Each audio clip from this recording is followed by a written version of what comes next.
Shalom Elohim, haleluya, puji nama Tuhan. Semangat pagi Bapak Ibu Saudara yang dikasihi Tuhan kita Yesus Kristus. Jumpa lagi bersama saya Pendeta Samuel Mawuntu dalam Renungan Pagi ke 2286 hari Renungan Pagi ini mengudara. Puji Tuhan. Bapak Ibu Saudara yang dikasihi Tuhan, sebelum kita membaca, mendengarkan dan merenungkan firman Tuhan hari ini, mari kita berdoa, minta pimpinan Roh Kudus. Kita berdoa. Bapa di surga, berbicaralah kepada kami semua. Pakai firman Tuhan ini untuk menegur kami, menasihati kami, meneguhkan iman percaya kami, dan memberkati kami semua. Di dalam nama Tuhan Yesus yang adalah firman Allah yang hidup, kami berdoa. Amin. Haleluya. Bapak Ibu Saudara yang dikasihi Tuhan, bersama dengan saya kita akan belajar Alkitab dari kitab Kejadian sampai kitab Wahyu. Mari buka Alkitab kita. Yehezkiel pasal 45 ayat 9 sampai ayat 17. Di bawah perikop tugas umat Tuhan dan tanggung jawab raja. Demikian firman Tuhan. Beginilah firman Tuhan Allah. Cukuplah itu, hai raja-raja Israel. Jauhkanlah kekerasan dan aniaya, tetapi lakukanlah keadilan dan kebenaran. Hentikanlah kekerasanmu yang mengusir umatku dari tanah miliknya. Demikianlah firman Tuhan Allah. Neraca yang betul, eva yang betul, dan bat yang betullah patut ada padamu. Sepatutnya lah eva dan bat mempunyai ukuran yang sama yang ditera, sehingga satu bat isinya 1/10 homer, dan satu eva ialah 1/10 homer juga.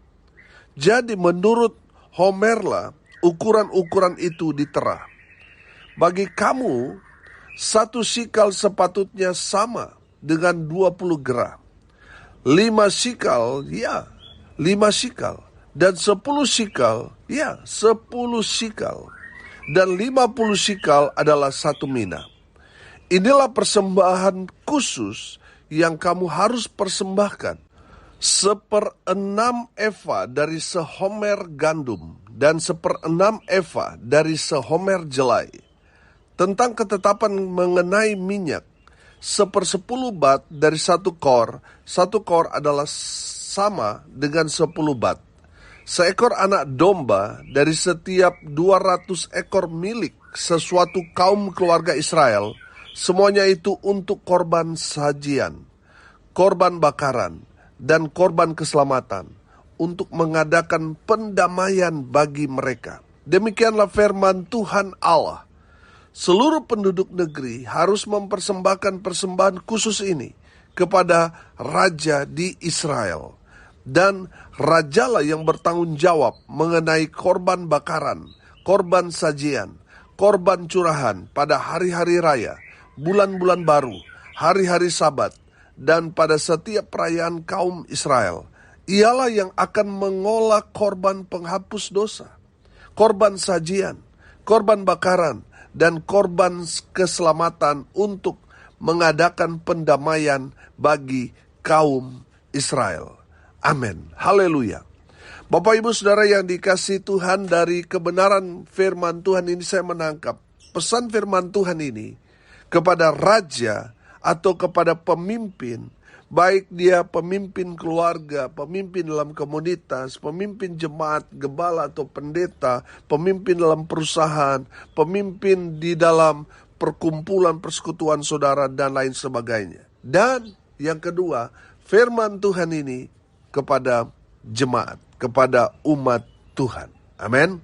Bapak Ibu Saudara yang dikasihi Tuhan, apa pesan firman Tuhan kepada raja, kepada pemimpin, dan kepada orang yang dipimpin atau umat?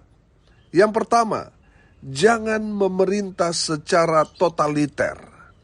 Saudara perhatikan ayat 9a di sana dikatakan, beginilah firman Tuhan Allah, cukuplah itu, hai raja-raja Israel, jauhkanlah kekerasan dan aniaya. Saudara, banyak orang kalau sudah menjadi pemimpin, seketika langsung berubah, saudara. Yang tadinya, ya karena masih jadi anggota biasa, kelihatannya alim, kelihatannya baik.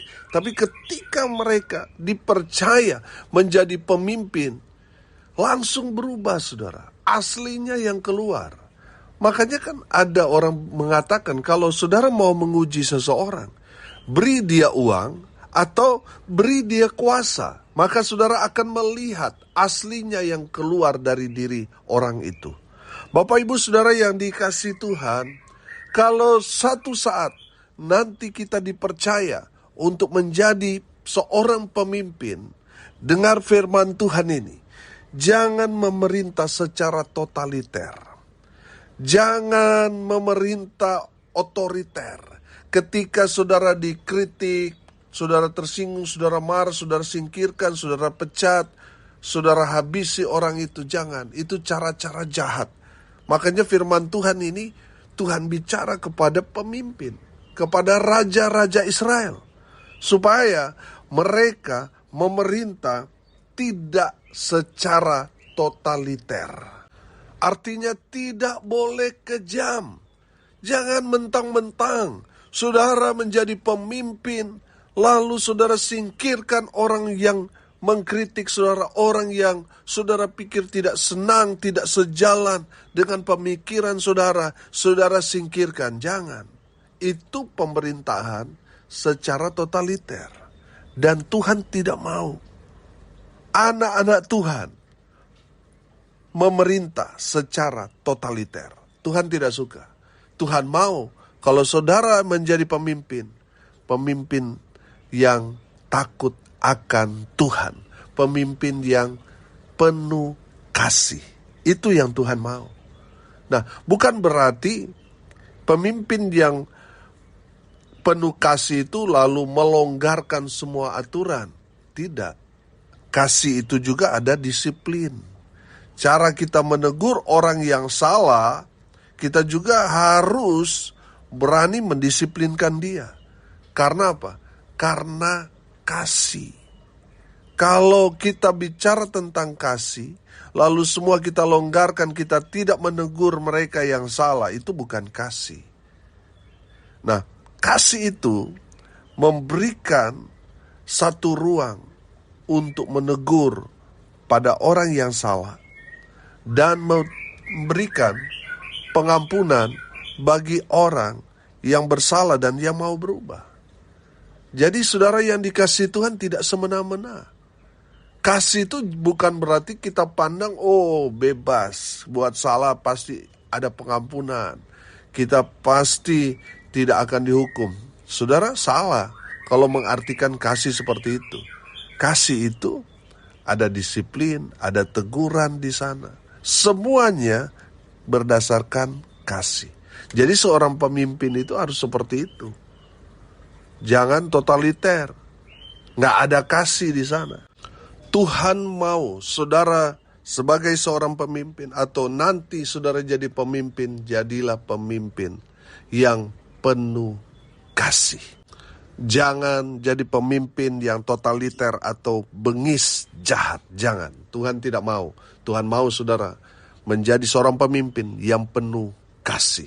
Yang kedua, pesan firman Tuhan ini kepada pemimpin, kepada umat Tuhan yang kedua, hiduplah dalam keadilan.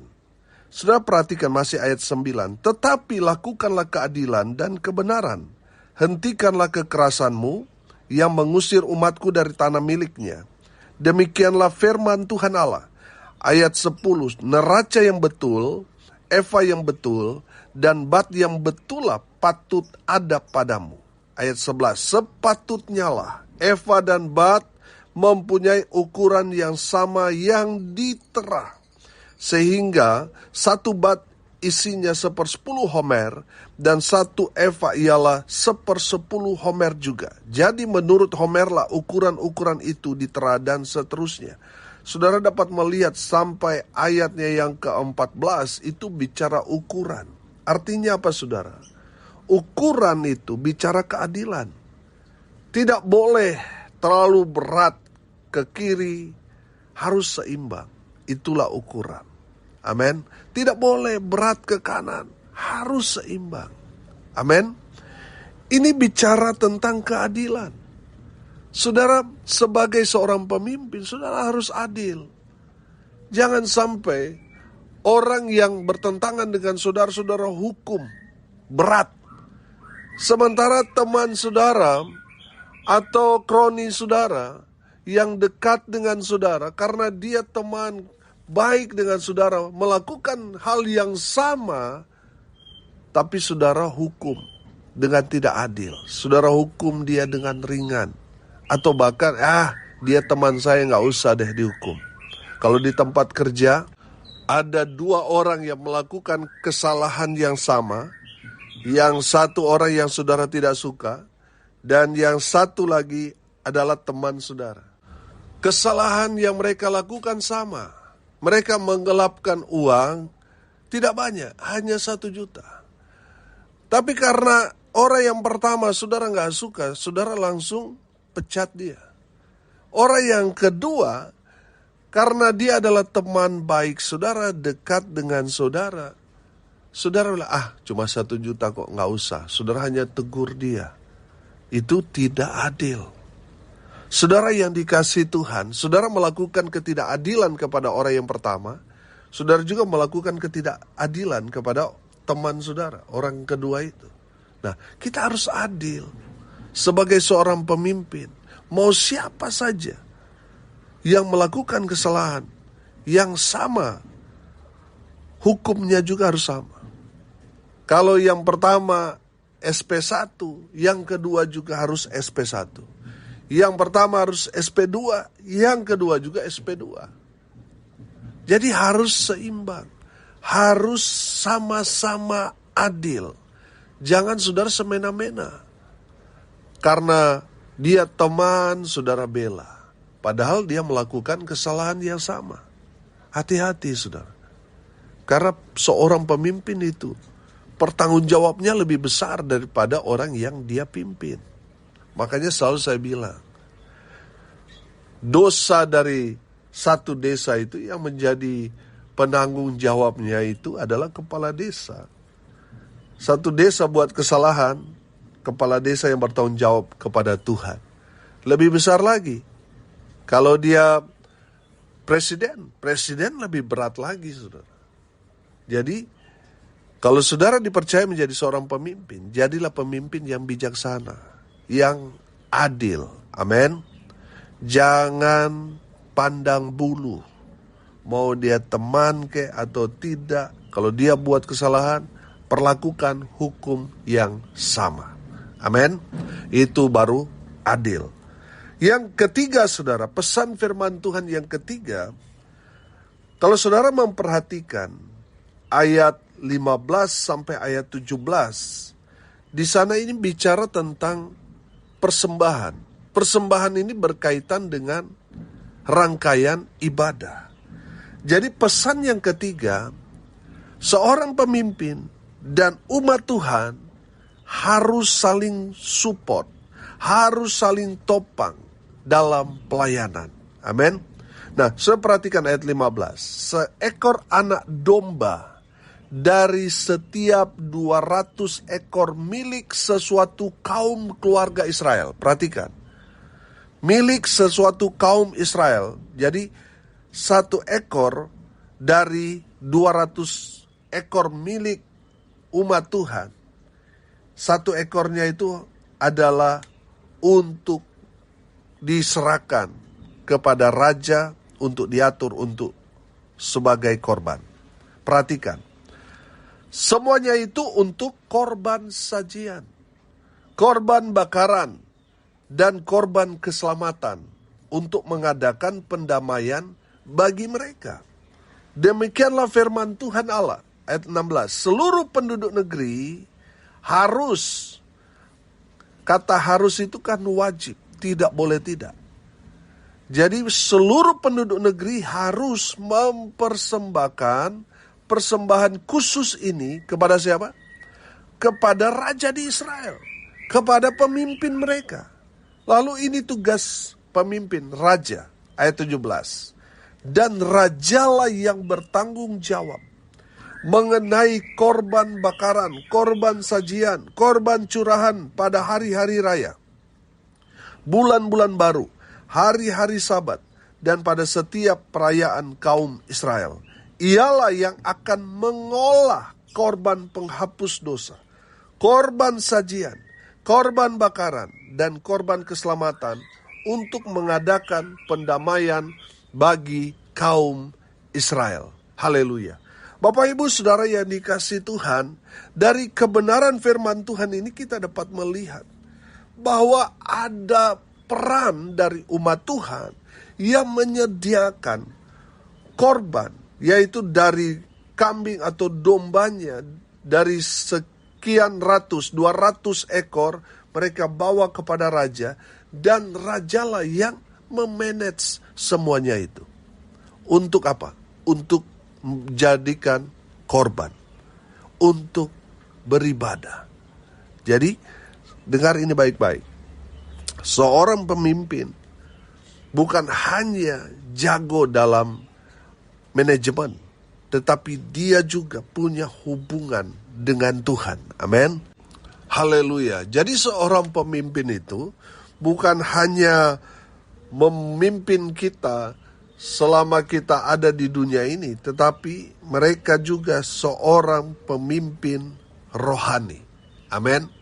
Nah, makanya firman Tuhan mengajarkan kita bahwa pemimpin-pemimpin di dunia itu adalah perwakilan Allah. Jadi pastikan saudara sebagai seorang pemimpin bukan hanya pintar secara memanajemen untuk satu kepemimpinan saudara, tetapi pastikan saudara menjadi pemimpin rohani. Amin. Jadi Bapak Ibu Saudara yang dikasihi Tuhan, pesan firman Tuhan yang ketiga ini, umat Tuhan dan seorang pemimpin harus saling topang dalam pelayanan, harus beribadah. Kalau saudara sebagai seorang pemimpin, saudara harus memanajemen umat yang Tuhan percayakan kepada saudara. Dan saudara, seorang pemimpin, harus seorang yang betul-betul hidup takut akan Tuhan. Sehingga umat Tuhan yang saudara pimpin itu, mereka menjalankan apa yang sudah menjadi kewajiban mereka. Mereka menjalankan sesuai dengan apa yang menjadi perintah Tuhan. Sehingga tidak ada penyelewengan. Kalau kita mau melihat ini kan konteks ini, Israel masih dalam pembuangan di Babel. Makanya ini pesan yang sangat penting. Kalau menjadi pemimpin, bukan hanya pemimpin yang jago perang, tetapi pemimpin yang punya hubungan dengan Tuhan, yang dapat memimpin umat secara rohani. Amin. Atau sesuai dengan kebenaran firman Tuhan. Amin. Dan saudara sebagai umat Tuhan harus topang, harus dukung pemimpin saudara. Haleluya. Hari ini kita belajar saudara. Pesan firman Tuhan ini bukan hanya kepada seorang pemimpin, tetapi juga kepada umat Tuhan. Pesan firman Tuhan yang pertama, kalau saudara sebagai seorang pemimpin, jangan memerintah secara totaliter, jangan memerintah semena-mena, tapi jadilah seorang pemimpin yang penuh kasih. Yang kedua, hiduplah dalam keadilan. Yang ketiga, beribadalah kepada Tuhan. Pemimpin dan juga umat Tuhan harus saling menopang untuk membawa umat Tuhan beribadah kepada Tuhan. Amin. Mari kita berdoa. Terima kasih Bapa di surga sudah berbicara kepada kami semua.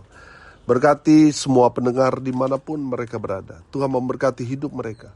Rumah tangga mereka diberkati. Usaha, pekerjaan, pelayanan mereka dibuat beruntung, berhasil dalam segala hal. Mereka yang sakit Tuhan sembuhkan. Mereka yang lemah Tuhan kuatkan. Tuhan hibur mereka yang saat ini sedang berduka cita. Dan hamba berdoa, biarlah berkat Tuhan dari surga turun memenuhi semua pendengar. Bapak Ibu Saudara yang dikasihi Tuhan, arahkanlah hatimu kepada Tuhan dan terimalah berkat dari Tuhan Yesus. Tuhan memberkati engkau dan melindungi engkau. Tuhan menyinari engkau dengan wajah-Nya dan memberi engkau kasih karunia. Tuhan menghadapkan wajah-Nya kepadamu dan memberi engkau damai sejahtera. Di dalam nama Tuhan Yesus yang adalah sumber segala berkat. Bapak Ibu Saudara yang percaya, diberkati Tuhan, katakan amin. Puji Tuhan. Bapak Ibu Saudara yang dikasihi Tuhan, kalau saudara merasa diberkati melalui renungan pagi ini, bagikan juga kepada saudara-saudara yang lain supaya mereka juga diberkati. Karena untuk itulah kita dipanggil untuk jadi berkat. Salam kasih dari Bali. Saya Pendeta Samuel Mabuntu. Sampai jumpa besok pagi. Tuhan Yesus memberkati kita semua. Haleluya.